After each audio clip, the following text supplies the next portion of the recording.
ಆತ್ಮೀಯ H16 news ವೀಕ್ಷಕರೇ, ನಾವು ನಿಮ್ಮವ ಎಂ ಮಲ್ಲಪ್ಪ ಜೋತಾವ್. ಈ ದಿನ ಇನ್ನೊಂದು ವಿಶೇಷ ಕಾರ್ಯಕ್ರಮ, ವಿಶೇಷವಾಗಿ ಮನೆ ಇದ್ಯಾವ ದೊಡ್ಡ ವಿಷಯ ರೀ ಅಂತ ನೀವು ಅನ್ಬೋದು. ಹೌದು, ಮನೆ ಭಾಳ ಮಹತ್ವ. ಮನೆ ಇದ್ರೆ ಇಲ್ಲ ರೀ, ಮನೆ ಇಲ್ಲಾಂದ್ರೆ ಏನು? ಒಮ್ಮೆ ಮನೆ ಅನ್ನೋದನ್ನು ಲುಪ್ತ ಮಾಡಿಬಿಡ್ಬೋದು. ಏನದ ಇಲ್ಲೇ ಎಲ್ಲ ಬಯಲು, ನಾವು ಅಲ್ಲಂಪುರ ಹೋಗುತ್ತೆ, ಬಯಲಿನ ಬಿತ್ತಿ ಅನ್ನೋಂಥ ಪ್ರಸಂಗ ಬರ್ತದೆ. ಆ ಬಯಲು ಅದ ಇಲ್ಲಿ. ಆ ಬಯಲಲ್ಲಿ ನಾವು ಮನೆ ಕಟ್ಟಿದ್ದೀವಿ. ಯಾಕೆ ಕಟ್ಟಿದ್ದೀವಿ ಮನೆ ಅಂತಂದ್ರೆ, ನಮ್ಮ ಕುಟುಂಬ ಸುರಕ್ಷಿತವಾಗಿ ಉಳಿಸುವಾಗಿ, ಪ್ರೀತಿ ನೆಮ್ಮದಿ, ಅದ್ರ ಜೊತೆಗೆ ಆತ್ಮೀಯತೆ ಉಳಿಲಿ ಬೆಳೀಲಿ, ನಮ್ಮ ಸಂತತಿ ಮುಂದುವರಿಲಿ ಅಂತ ಮನೆ ಕಟ್ಟಿರ್ತೀವಿ. ಮನೆ ಎಲ್ಲರೂ ಕಟ್ಟಿದಾರ ಈ ದೇಶದಲ್ಲೇ, ಅದು ಮತ್ತೆ ಪ್ರಶ್ನೆ ಬೇರೆ ವಿಷಯ. ಎಲ್ಲರೂ ಕಟ್ಟಿದಾರ ಅನ್ನೋಕ್ಕಿಂತ ಕಟ್ಟಿದ ಮನೆ ಹೋಗಿ ಇದ್ದವರು ಅದಾರ. ಯಾಕಂದ್ರೆ ಬಾಡಿಗೆ ಮನೆ ಅದ, ಲೀಸ್ ಮನೆ ಅದ, ಪರ್ಮನೆಂಟ್ ಮನೆ ಅದ, ಇವೆಲ್ಲ ಬಿಟ್ಟು ಮೂರನೇ ಮನೆ ಒಂದು ಅದ. ಅದು ಯಾವುದು ಅಂದ್ರೆ ಅದು ನಮ್ಮ ಮನೆ ಅಂತ ಅನ್ನೋದು. ಇಲ್ಲಿರೋದು ನಿಮ್ಮ ಮನೆ ಅಂತ ಏನೋ ಕವನಗೊಳಿಸಿದ್ದು ಬರ್ತಿದ್ದಾರೆ ಸಾಕಷ್ಟು. ಅದನ್ನಿರಲಿ, ಮನೆ ಹಿನ್ನೆಲೆಯಲ್ಲೇ ಮನೆ ಕುರಿತು ಒಂದಿಷ್ಟೇನೋ ನಿಮ್ಮ ಜೊತೆಗೆ ಹರಟೆ ಹೊಡಿಬೇಕಂತ ಇವತ್ತು ಬಯಸಿದ್ದೀವಿ. ಅದಕ್ಕಾಗಿ ಈಶ್ವರಚಂದ್ರ ಬೆಟಗೇರಿ ಅವರು ಮನೆಯ ಕುರಿತಾಗಿನ ಏನೋ ಒಂದಿಷ್ಟು ವಿಶ್ಲೇಷಣೆ ಮಾಡ್ಬೇಕಂತಿದ್ದಾರೆ. ಅವ್ರ ತಲೆಯಲ್ಲಿ ಏನೋ ಮನೆಯ ಬಗ್ಗೆ ಓಡ್ಲಿಕ್ಕತ್ತದ ತಲೆಯಲ್ಲಿ. ಅದೇನು ಓಡ್ಲಿಕ್ಕತ್ತದ ನಿಮ್ಮ ತಲೆಯಲ್ಲಿ? ಆತ್ಮೀಯ ಸರ್ವರಿಗೆ ನಮಸ್ಕಾರ. ಭಾಳ ಸಂತೋಷ. ಅಂದರೆ ಯಥಾ ಬ್ರಹ್ಮಾಂಡ ತಥಾ ಪಿಂಡಾಂಡ ಅಂತೇಳಿ ಉಕ್ತಿ ಅದ ರೀ. ಈ ಬ್ರಹ್ಮಾಂಡ ಹೆಂಗೆ ಒಂದು ದೊಡ್ಡ ಮನೆ ಐತಿಲ್ಲ, ಅದರಂಗನ ನಮ್ಮದೊಂದು ಪಿಂಡಾಂಡ, ಇದು ಒಂದು ಮನೆ ರೀ. ಅದಕ್ಕೆ ಅಲ್ಲಿದೆ ನಮ್ಮ ಮನೆ, ಇಲ್ಲಿ ಬಂದೆ ಸುಮ್ಮನೆ ಅಂತ ಹೇಳ್ತಾರೆ. ಮನೆ ಕಟ್ಟಿದ್ರಿ ಅಂತ. ಹಾಂ, ಅದಕ್ಕೆ ಬಯಲೊಳಗೆ ಬಯಲು ಅಂತ ಹೇಳಿದಿಲ್ಲ. ಬಯಲೊಳಗೆ ಬಯಲೊಳಗೆ ಸರ್ ನಾವು ಇದೊಂದು ಬಯಲು ಕೂಡು ಕಟ್ಟಬೇಕಾಗೈತೆ ರೀ. ಯಾಕೆ ಬಿಟ್ಟಾಗ ಸರ, ಮನೆ ಅಂದರೆ ಇದೊಂದು ಶಾಂತಿಧಾಮ ರೀ. ನೋಡಿ ಸರ, ಶಾಂತಿಧಾಮ ಅನ್ನುವಂಥ ಶಬ್ದ ಹೆಂಗೈತೆ ಅಂದ್ರೆ, ಈಗ ಒಬ್ಬ ವ್ಯಕ್ತಿ ರೀ ತನಗೆ ಕಾರ್ಯನಿಮಿತ್ತವಾಗಿ ಹೊರಗಡೆ ಎಲ್ಲಿಯಾದ್ರು ಹೋಗಿ ತನ್ನ ಕೆಲಸ ಕಾರ್ಯಗಳನ್ನು ಮುಗಿಸಿಕೊಂಡು ಎಷ್ಟೇ ತನಗೆ ತ್ರಾಸಾದರೂ ಕೂಡ ರೀ, ಅವು ಹೆಂಗಾದರೂ ಮಾಡಿ ತನ್ನ ಮನೆಗೆ ಬರಬೇಕು, ತನ್ನ ಗೂಡು ಸೇರಬೇಕು, ತನ್ನ ಗುಡಿಸಲಿಗೆ ಬರಬೇಕು ಅಂಥೇಳಿ ಅಪೇಕ್ಷೆ ಮಾಡ್ತಾನೆ ರೀ. ಯಾಕಂದ್ರೆ ಸರ, ಮನೆಗೆ ಬಂದಾಗನ ಆತನ ಮನಸ್ಸಿಗೆ ಒಂದು ಥರ ನೆಮ್ಮದಿ ರೀ, ತನ್ನವರನ್ನು ಕೂಡಿಕೊಂಡಂಥ ಒಂದು ಆನಂದ ರೀ. ಮುಂದೆ ಅದು ಮನೆ ಸಾಂದಿರಲಿ ದೊಡ್ಡದಿರಲಿ, ಆದ್ರೆ ರೀ ಸರ್, ಆ ಒಂದು ದೊಡ್ಡ ಮನೆಯಾಗಿದ್ರು ಸಹಿತ ಅವು ಮಲ್ಕೊಳ್ಳೋದು ಜಾಗ ಒಂದು ಇರ್ತೈತೆ ರೀ. ಆ ಒಂದು ಜಾಗದಾಗ ಮಲ್ಕೊಂಡಾಗ ಒಂಥರ ರೀ ನಿದ್ದೆ ಹತ್ತತಿ, ಆನಂದ ಆಕೈತಿ. ನೋಡಿ ದೊಡ್ಡ ಮನೆ ಕಟ್ಟಿದ್ರು ಕೂಡ ರೀ ಮನ್ಕೋದು ಎಷ್ಟು ರೀ ಸಣ್ಣ ಇದ್ದಾರೆ, ಅದ ಮಣ್ಕೊಳ್ಳಿ ಮೆಟ್ಟಿರ್ತೈತಿ ತನ್ನ ಮನ್ಯಾಗನ ರೀ. ಅದ ಮಣ್ಕೊಂಡಾಗ ನಿದ್ದೆ ಬರ್ತೈತಿ. ಅದಕ್ಕೆ ರೀ ಮನೆ ಅನ್ನೋದು ಶಾಂತಿಧಾಮ ಸರ್, ಪರಂಧಾಮ ಅಂತಾರೆ. ಮತ್ತು ಸರ್, ಜೀವಾತ್ಮರೆಲ್ಲರೂ ರೀ ಅಲ್ಲಿಂದ ಬಂದವ್ರು, ನೀವೆಲ್ಲ ಗೊತ್ತ್ರಿ. 84 ಲಕ್ಷ ಜೀವರಾಶಿಗಳಿಗೆಲ್ಲ ಕೂಡ ಬಂದವರು ಗೊತ್ತಿಲ್ಲ. ಹಾಂ, ಗೊತ್ತಿಲ್ಲ. ಆದ್ರೆ ನೀವು ಹೇಳಿದ್ರಲ್ಲ ಸರ್, ಒಂದು ನಿದ್ರಾವಸ್ಥೆ ಹೇಳ್ತಾರೆ, ನಿದ್ದೆಯೊಳಗೆ ಏನಿದೆ ಏನೇನು ಇರಲಿಲ್ಲ ಅಂತೇಳಿ. ಆದರೆ ಆನಂದ ಮಾತ್ರ ಐತಿ, ನಿಮ್ಮ ಬಾಯಿಂದನೇ ಹೇಳಿದ್ರಿ. ಯಾಕಂದ್ರೆ ನಿದ್ರೆಯೊಳಗೆ ರೀ ಏನೇನು ಇಲ್ಲ ರೀ, ಆದರೆ ಆನಂದ ಮಾತ್ರ ಐತಿ. ಆ ಆನಂದದ ಧಾಮನೇ ಶಾಂತಿಧಾಮ ಸರ್. ಎಲ್ಲ ಜೀವರಾಶಿಗಳು ನೋಡಿ ಸರ್, ಪ್ರತಿಯೊಬ್ಬರೂ ಅಪೇಕ್ಷೆ ಮಾಡೋದು ಏನು ರೀ, ಸುಖ. ತಾನು ಸುಖವಾಗಿರಬೇಕು. ಅಟ್ಟ ಅಲ್ರಿ, ತನ್ನನ್ನು ನಂಬಿಕೊಂಡು ತನ್ನ ಹೆಂಡತಿ, ತನ್ನ ಮಕ್ಕಳು, ತನ್ನ ಬಂಧು ಬಳಗ ಎಲ್ಲರೂ ಸುಖವಾಗಿರ್ಬೇಕಂತ ಅಪೇಕ್ಷೆ ಮಾಡ್ತಾರೆ. ಅದಕ್ಕೆ ಗೂಡು ಕಟ್ತಾನ್ರ. ನೀವು ಅಪೇಕ್ಷೆ ಮಾಡಿ ಗೂಡು ಕಟ್ಟಿದ್ದು ಗೂಡಿನೊಳಗೆ ನೆಮ್ಮದಿಯಿಂದ ಇರೋಕ್ಕೆ ಸಾಧ್ಯ ಐತಿನ? ಎಲ್ಲರೂ ಅದಾರ ನೆಮ್ಮದಿಯಿಂದ, ಎಲ್ಲರೂ ಇರಲಿಕ್ಕೆ ಸಾಧ್ಯ ಐತ್ರಿ. ಅದಕ್ಕೆ ಏನಂತಂದ್ರೆ ಮತ್ತೆ ಪ್ರಯತ್ನ ಮಾಡಬೇಕು. ಯಾಕಂದರೆ 5 ಒಟ್ಟು ಸಮ ಇರೋಂಗಿಲ್ಲ ರೀ. ಒಂದು ಕುಟುಂಬದಾಗ ಗಂಡ ಹೆಂಡತಿ ಇಬ್ಬರೂ ಕೂಡ ಅಭಿಪ್ರಾಯಗಳು ಭಿನ್ನವಾಗಿರ್ತಾರೆ.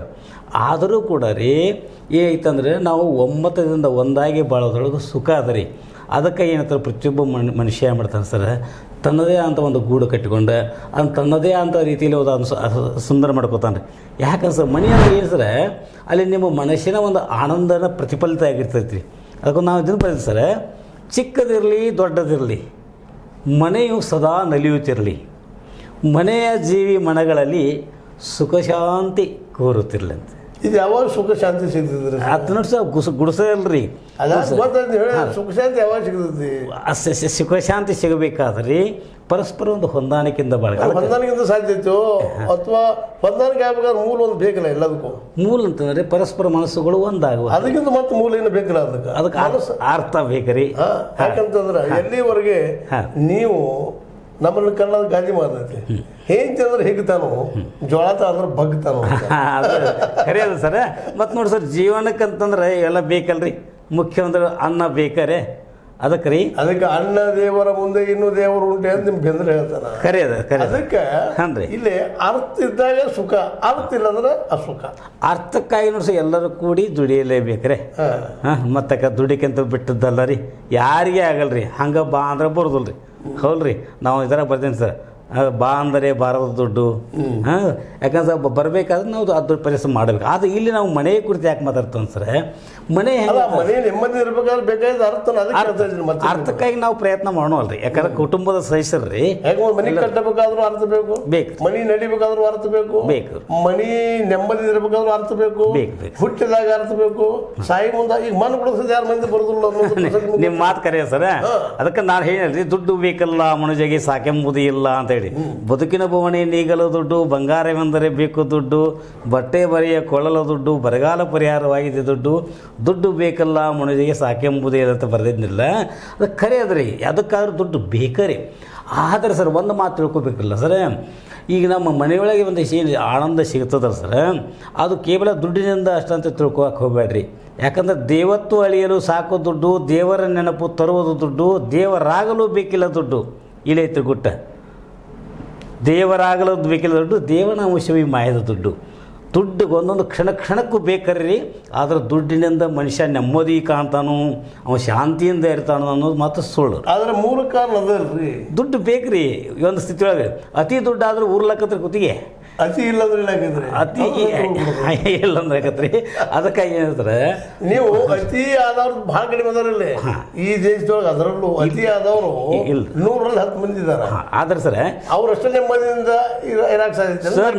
ನೋ ಬಡಿ is happy in this world. ಯಾರು ನೆಮ್ಮದಿಯಿಂದ ಇರಕ್ಕಂತೂ ಸಾಧ್ಯ ಇಲ್ಲ ರೀ. ಯಾಕೆ ಮಾಯಾ ಪ್ರಬಲ ಅದ ರೀ. ಹಿಂಗೆ ಅನ್ಕೊಟ್ರೆ ಹಿಂಗೆ ಲಗಟ್ ಹೊಡಿತೈತಿ ಅಂತ ಆರ್ಡರ್ ಸ್ಥಿತಿ ಒಳಗೆ ಅದು ಅಂತಂದ್ರೆ ಸಹಿತ ರೀ ಮಾಯ ಆಗಿಂದಾಗ ಪಲ್ಟಿ ಹೊಡಿತೈತಿ ರೀ. ಅದಕ್ಕಾಗಿ ಸರ್ ದೇವ್ರಿಗೆ ಕೊಟ್ಟ ಮಾಯ ಅಂತಂದ್ರೆ ಏನು ಸರ್, ಅತಿಯಾದ ಮೋಹ ರೀ. ಮೋಹ ಬ್ಯಾಡ ಅಂತೀರಿ ನೀವು. ಮೋಹ ಬೇಕ್ರಿ. ಅದಕ್ಕೆ ಒಂದು ಇದ್ರಾಗ ಹೇಳ್ತಾರೆ ಸರ್, ಧ್ಯಾಯತು ವಿಷಯಾಣ ಪುರುಷ ಸಂಗಸ್ಥೆ ಸೂಪಜಾಯತೆ, ಸಂಗಾತ್ ಸಂಜಾಯತೆ ಕಾಮಃ, ಕಾಮಾತ್ ಕ್ರೋಧೋ ಬೀಜಾಯತೆ, ಕ್ರೋಧೋದ್ಭವತಿ ಸಮೋಹಣ, ಸಮೋಹಣ ಸ್ಮೃತಿ ವಿಭ್ರಮ, ಸ್ಮೃತಿ ವಿಭ್ರಮಾತ್ ಬುದ್ಧಿನಾಶ, ಬುದ್ಧಿನಾಶಾತ್ ಪ್ರಣಶ್ಯತಿ. ವರ್ಗಗಳು ಬೇಡ ಅಂತೀರಿ ನೀವು. ಬೇಕು ಸರ್, ಎಲ್ಲ ಇರಬೇಕ್ರಿ. ಆದರೆ ಇದ್ದರೂ ಕೂಡ ರೀ ಅದರ ನಿಯಂತ್ರಣದೊಳಗಿರ್ಬೇಕು ರೀ. ಬೇಕ್ರಿ, ಕಾಮ ಬೇಕ್ರಿ, ಇಚ್ಛಾ ಬೇಕ್ರಿ. ಅದನ್ನೇ ಹೇಳ್ತೈತೆ ರೀ ಶ್ಲೋಕ.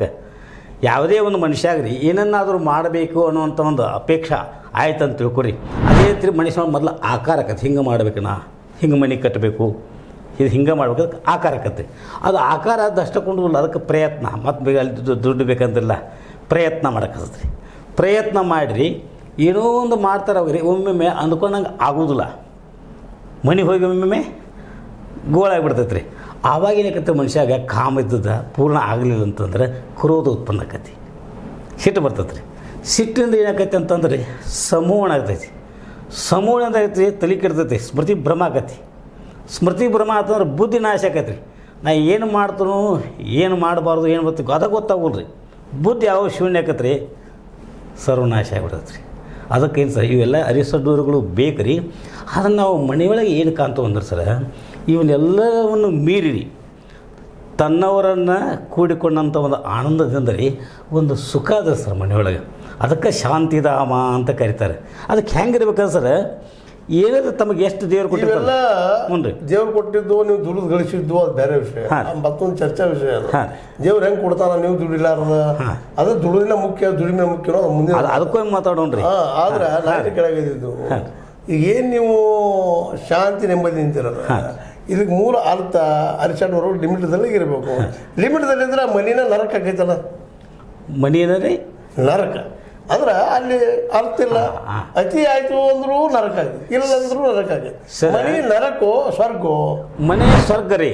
ಯಾಕಂದ್ರೆ ಸರ್ ಮನೆ ಅಲ್ಲಿ ನೀವು ಏನು ಕಂಡ್ಕೋತೀರಿ ಅಂತಾರೆ, ಅದು ನಿಮ್ದು ದೊಡ್ಡ ಅರಮನೆ ಕಟ್ಟಬೇಕಂತೇನಿಲ್ಲ ರೀ, ಗುಡ್ಸಲೇ ಇರಲ್ರಿ, ಚಾಪರೇ ಇರಲಿ. ಹಾಂ, ಅಲ್ಲಿ ನಿಮಗೆ ಮನಸ್ಸಿನ ಒಂದು ನೆಮ್ಮದಿ ಸಿಗ್ತದೆ ರೀ. ಅದನ್ನು ನೀವು ಕಂಡ್ಕೋತೀರಿ. ಹಾಂ ಸರ್, ನಾವು ಬಡವರೇ ಇರಲಿ ಶ್ರೀಮಂತರೇ ಇರಲಿ, ಆ ಒಂದು ಮನೆಯೊಳಗೆ ಬಂದಾಕ್ಷಣ ರೀ ಒಂದು ಗುಡಿಸಲು ಇರ್ತೈತೆ ರೀ.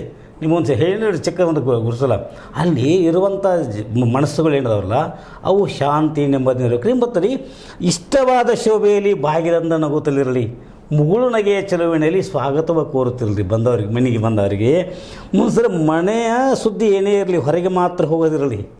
ಏನು ಸರ, ಮುಂದೆ ದೇವ ನೀಡಿದ ಅನ್ನೋದಲ್ಲಿ ಸದಾ ತೃಪ್ತಿ ಕಾಣುತ್ತಿರಲಿ. ಇದ್ದಷ್ಟು ದೇವರು ಕೊಟ್ಟದ್ರಾಗ ಮನೆಗೆ ಬಂದ ಅತಿಥಿಗಳಲ್ಲಿಗೆ ಪ್ರೀತಿ ಒಲಮೆ ಇರಲಿ.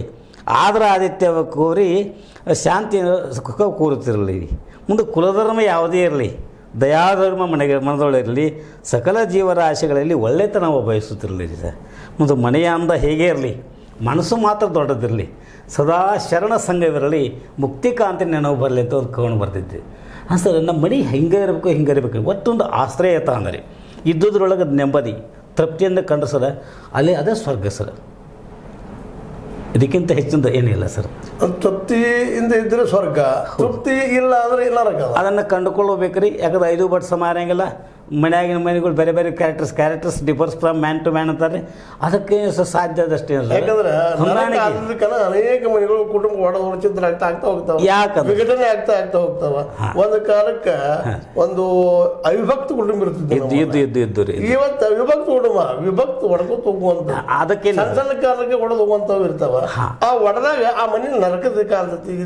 ಅದಕ್ಕೆ ಸರ್ ಹೃದಯ ವೈಶಾಲ್ಯತೆಯನ್ನು ಬೆಳೆಸ್ಕೋಬೇಕ್ರಿ. ಯಾಕಂದ್ರೆ ನಾವು ಮತ್ತಲ್ರಿ ಯಾವ ಮನುಷ್ಯನಲ್ಲಿ ಹೃದಯ ವೈಶಾಲ್ಯತೆ ಗಳಿಸ್ಲಿಕ್ಕೆ ಕೊಡುದಿಲ್ಲ. ನನಗೆ ನಮ್ಮ ಅಣ್ಣಗೆ ಆಯ್ತು, ನಮ್ಮ ತಮ್ಗೆ ಹೆಚ್ಚು ನಮ್ಗೆ ಕಡಿಮೆ ಆಯ್ತು, ಶುರು ಆದಾಗ ಮನೆ ಒಳಗೆ ಶುರು ಆಗ್ತಾವ. ಹಾಗೆ ಮಾಡ್ಬೇಕಂತ ಸರ್ ಸಾಧ್ಯ ಅಷ್ಟು. ಮನ್ಯಾಗ ರೀ ತಂದೆ ತಾಯಿ ಗುರು ಹಿರಿಯರು ಇರ್ತಾರಲ್ರಿ, ಅವ್ರ ಮಾತುಗಳನ್ನು ಕೇಳಬೇಕು ಸರ್. ಯಾಕೆ ಕೆಟ್ಟ ಮೇಲೆ ಬುದ್ಧಿ ಬರ್ತದೆ ರೀ. ಅದು ಒಂದಾಗಿರುವಂಥ ಒಂದು ಸುಖದ ವಿಘಟಿತಾಗಿ ವಿಭಕ್ತ ಕುಟುಂಬಗಳಲ್ಲಿ ಸಿಗುವುದಿಲ್ಲ ಸರ್. ಏನೇ ಒಂದು ಮನುಷ್ಯನ ಜೀವನಕ್ಕೆ ಒಂದು ಆತಂಕ ಬರ್ತೈತೆ, ಅಣು ಆಪತ್ತರೊಳಗೆ ರೀ ಮನೆಯಾಗ ಎಲ್ಲರೂ ಕೂಡಿದ್ದದ್ದು ಹೆಂಗೆ ರೀ ವಿಘಟಿತಾಗಿ ಇಬ್ಬರೇ ಇದ್ವು ಅಂತ ಸರ್ ಭಾಳ ಕಷ್ಟ ಆಗ್ತದೆ. ಅದಕ್ಕೆ ಸಾಧ್ಯ ಅಷ್ಟು ಅವಿಭಕ್ತ ಕುಟುಂಬಗಳು ಈಗಾದರೂ ಸಹಿತ ಇರಬೇಕು ರೀ. ಅದರಾಗಿ ಸಿಗುವಂಥ ಒಂದು ನೆಮ್ಮದಿ ಬೇರೆ ಎಲ್ಲಿಯೂ ಸಿಗಲಿ. ಇನ್ನೂ ಕೆಲವು ಅವಿಭಕ್ತ ಕುಟುಂಬಗಳು ಅದಾವ ಸರ್. ನೀವು ಹೇಳ್ತೀರ ಹಾಗೆ. ಆದ್ರೆ ಹೊಸದಾಗಿ ಬಂದಂಥ ಹೆಣ್ಣು ಮಗಳ ಮನೆಗೆ ಅವ್ರು ಬಂದ ತಕ್ಷಣ ಮನೆಯಿಂದ ಹೆಂಗೆ ಹೊಡ್ಕೊಂಡು ಹೋಗ್ಲಿ ಅಂತ ವಿಚಾರ ಮಾಡಿ ಆ ಥರ ಮಾಡಬಾರ್ದು ರೀ. ಮಾಡಬಾರ್ದು ನಾವು ಅಂತೀವಿ. ಆದ್ರೆ ದುರಂತ ಏನಪ್ಪ ಅಂತಂದ್ರೆ ಹೊಡ್ಕೊಂಡು ಹೋಗುವಂಥ ಕುಟುಂಬಗಳು ಸಾಕಷ್ಟು ಆಗಿದಾವೆ, ಮ್ಯಾಕ್ಸಿಮಮ್ ಆಗಿದಾವ. ಯಾಕೆ ಬಂದ ತಕ್ಷಣ ಗಂಡಗೆ ಹೇಳುವಂಥದ್ದು ಅವರ ಅವ್ವನ ಮೇಲೆ ಚಾಡಿ ಹಾಕಿ ಶುರುವಾಗಿರ್ತಾವೆ. ನಿಮ್ಮ ಅವ್ವ ಹಿಂಗ್ರಿ, ನಾನು ಹೆಂಗೆ ಕಾಡ್ತಾಳ್ರಿ ಹಂಗೆ ಕಾಡ್ತಾಳ್ರಿ ಅಂದಾಗ ಆ ಮನೆ ಅವ್ವ ಮತ್ತು ಹೆಂಡತಿ ನಡಕ ನರಕ ಹಾಗೂ ಎಲ್ಲ ಭಾಳ ಆಗಿದಾವೆ. ಹಾಗೆ ಮಾಡಿಸ ವಿವೇಕ ಅನ್ನೋದು ಅದ ರೀ, ಬುದ್ಧಿ ಐತ್ರಿ. ಅಲ್ಲ ಅವ್ರು ವಿವೇಕ ಅದೇನು ಹೇಳ್ತೈತೆ ಹಿಂದೆ ಹೋಗಂತ ಹೇಳಿ ಅಲ್ಲ ಸರ. ನೋಡಿ ಸರ್, ಹುಟ್ಟಿದಾರದಿಂದ ತಾಯಿ ಇದ್ರ ತೊಡೆ ಮೇಲೆ ಬೆಳೆದಂಥ ಮಗು ರೀ ಈಗ ದೊಡ್ಡವಾಗಿ ರೆಕ್ಕೆ ಬಲ್ತಾವ ಹಾರಬಹುದು ರೀ. ಆದರೂ ತಂದೆ ತಾಯಿ ಇವು ಸಿಗುವಂಥ ಇದಲ್ರಿ. ಕಣ್ಣಿಗೆ ಕಾಣುವಂಥ ಪ್ರತ್ಯಕ್ಷ ದೇವರಂದ್ರೆ ಸರ್ ತಂದೆ ತಾಯಿಗಳು ರೀ. ಕಾಶಿ ರಾಮೇಶ್ವರಕ್ಕೆ ಹೋದ್ರೆ ಸಿಗೋದಿಲ್ಲ ರೀ, ಕಲ್ಲು ಕಟ್ಟಿಗೆ ಸಿಗೋದಿಲ್ಲ. ನಿಜವಾಗಿ ತಂದೆ ತಾಯಿಗಳು ಏನಿದ್ದಾರೆ ಸರ್ ಮನೆಯೊಳಗೆ ಇದ್ದಾರೆ. ಅವ್ರು ಏನು ಅಪೇಕ್ಷೆ ಮಾಡ್ತಾರೆ ಸರ್ ಬುಪ್ಪಾವಸ್ಥೆಯೊಳಗೆ ಏನೇನು ಉಡಬೇಕು ತೊಡಬೇಕು ಆದ್ಮೇಲೆ ಏನೇನಿಲ್ಲ ಉಣ್ಣಬೇಕಂತೇಳಿ ಪ್ರೀತಿಯಿಂದ ಮಕ್ಕಳಿಗೆ ಕರೆದ್ರೆ ಸಾಕ್ರಿ ಅವ್ರಿಗೆ ಆನಂದ ಆಕತ್ತೆ ಹೊಟ್ಟೆ ತುಂಬ. ಅಂಥ ತಂದೆ ತಾಯಿಗಳನ್ನು ಜೋಪಾನ ಮಾಡಿ ಸರ್ ಮನೆಯೊಳಗಡೆ ಕೂಡು ಕುಟುಂಬದಾಗಿದ್ದರೆ ಅದೇ ಒಂದು ನೆಮ್ಮದಿ ಕಂದು ಅದೇ ಶಾಂತಿಧಾಮ ಸರ್.